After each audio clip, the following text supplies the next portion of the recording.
What's going on, guys? My name is Wade with TechDaily. So this is the A35 5G. And Samsung says that this phone is your only option this year. Okay, not literally. There's a zillion Samsung smartphones to choose from, of course, but usually Samsung has a lot of different A-series phones to pick from, ranging from the A0s all the way up to the A70 somethings. I mean, in 2021, for example, there were, I kid you not, at least 12 different A-series phones, a couple I didn't even know about until right now. Thankfully, Samsung has streamlined the selection in a positive way. There aren't really any more 4G only and 5G variants, which is great, but they also ditched a couple rungs on the ladder. There hasn't been an A40 something for a few years now, which I kind of understand. That was a weird phone. And Samsung also abandoned the highest tier A70 something, which was wildly popular, a great phone for sure, but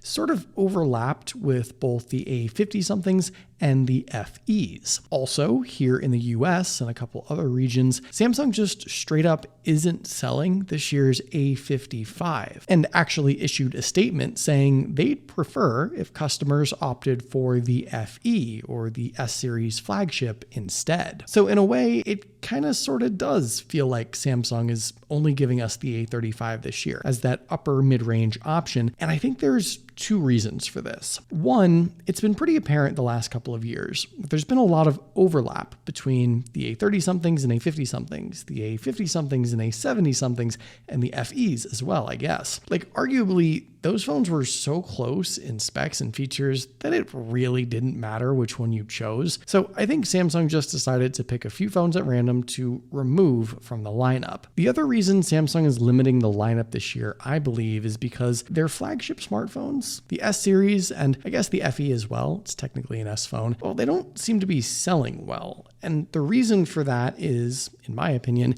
they haven't evolved much at all. And what you've been getting from an A-series phone like this one for half or even a third the price is like 95% of what's offered on an S-series phone anyway. I mean, I don't want this to sound insulting to anyone in particular, but if you handed this $300 A35 to almost anyone on the street and just told them it was a brand new, just announced $1,000 Samsung flagship, most people would believe that. Samsung ended up in this precarious position where their A-series phones became so good and so popular, and their repetitive, iterative, and expensive S-series phones, with a lot of the same specs and features now as this phone, are just not selling like Samsung wants. So essentially, Samsung is just forcing your hand this year with the A35, and then a big, huge gap up to the FE and the S-series. And I actually think this is going to further hurt those flagship phones. This A35 is really good and really affordable by comparison.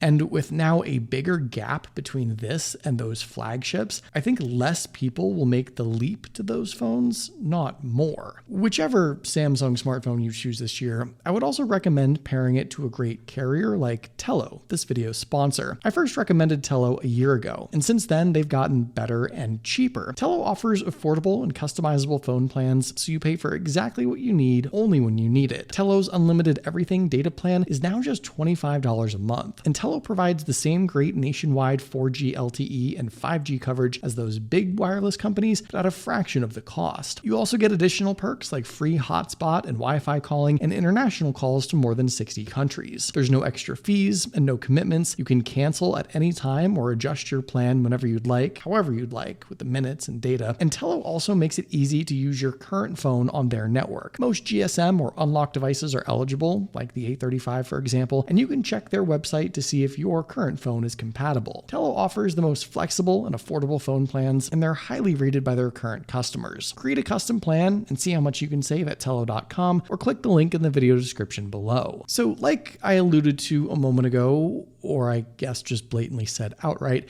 this A35 really doesn't look any different than the $1,000 S series you might also be considering. And it probably sounds dumb and irrational, but I think how a phone looks in a person's hand to other people is kind of a deciding factor. I mean, no one wants to be self-conscious about using a quote unquote cheap smartphone. So it's pretty nice that the A35 has that consistent design and form factor to something way more expensive. Even if it's not made from all the premium materials, the back cover is actually glass this year, but the frame is technically still plastic, though it really doesn't look or even feel like that. It's a sturdy phone from top to bottom. And if you don't like the lemon yellow color, don't worry, there are better, more normal colors to choose from. At 6.6 inches, it's also technically almost as big as the S24 Plus, so you also get a ton of screen to enjoy. And while the black borders maybe hint at its budget price point, the screen to body ratio is pretty solid. And I guess actually the size is pretty consistent amongst most other Samsung and Android phones nowadays, so perhaps it's less of an outright perk. What is an outright perk is the fact that the A35 still has micro SD card support. You've got physical SIM, eSIM, and the SD card option, though honestly, this phone starts with 128 gigabytes of onboard storage anyway, so you may not even need the SD card to start. That's the same storage capacity as the base model S24, by the way, but if you do want to double or triple the storage space, at least you have that physical option and don't have to immediately trust your family photos and irreplaceable files to the cloud. This phone unfortunately doesn't have a headphone jack. No surprise there, but like that big old space at the bottom could totally have a headphone jack. It does have an in-display fingerprint sensor though, which is sort of a high-end feature. It's not an ultrasonic sensor, so it's not as fast or as accurate as the S series, but it's solid nonetheless and much improved from the previous couple years where it struggled on the A series. So I feel like I say this every year, but if you want just one reason to buy an A series phone, the display is that reason. This is sort of a hyperbole, but the display on this phone here is basically the same display as Samsung's S series now. It's a full HD 2340 by 1080 resolution, the same as the regular S24, so it looks nice and sharp even though it is quite large. It's not as high resolution as the S24 Plus this year, but I'm not going to complain about all the pixels this phone packs in. The display is also a Super AMOLED panel, so it's colorful, it's vibrant, it's bright. No, it's not the same long-winded dynamic LTPO 2X AMOLED from the S24, and unfortunately it's not crazy bright like the S24, but it's colorful and bright enough that most people will certainly think it's a great looking display. And compared to the A30 somethings from the previous years, where there was always some sort of sacrifice, this display now has it all, including a 120 Hz refresh rate on top of everything else. Switching that on means you get the same fluid, smooth-looking visuals and fast finger touches and swipes as what's offered on the S24. So all in all, it's 3 for 3 on the most important screen specs, and comparable to what Samsung wants you to pay like $700 or $800 for. Yes, I know it's not the exact same screen, but for most people, it's more than close enough. And I think the biggest value proposition for this phone in particular, I often say that the screen is what you look at and interact with most on the smartphone. It is the smartphone, so it should be as good as possible, even if you have to sacrifice on other things. In this case, the screen is as good or even better than what you might expect for $300. And thankfully, not much else on this phone was sacrificed either. Paired with a nice viewing experience, you also get a dual speaker setup. I really don't think Samsung has changed or otherwise done anything special or different on any of their phones when it comes to the speaker hardware. They all sound the same to me, but people always tell me how I'm wrong about that in the comments. So here's another sound sample so you can decide for yourself.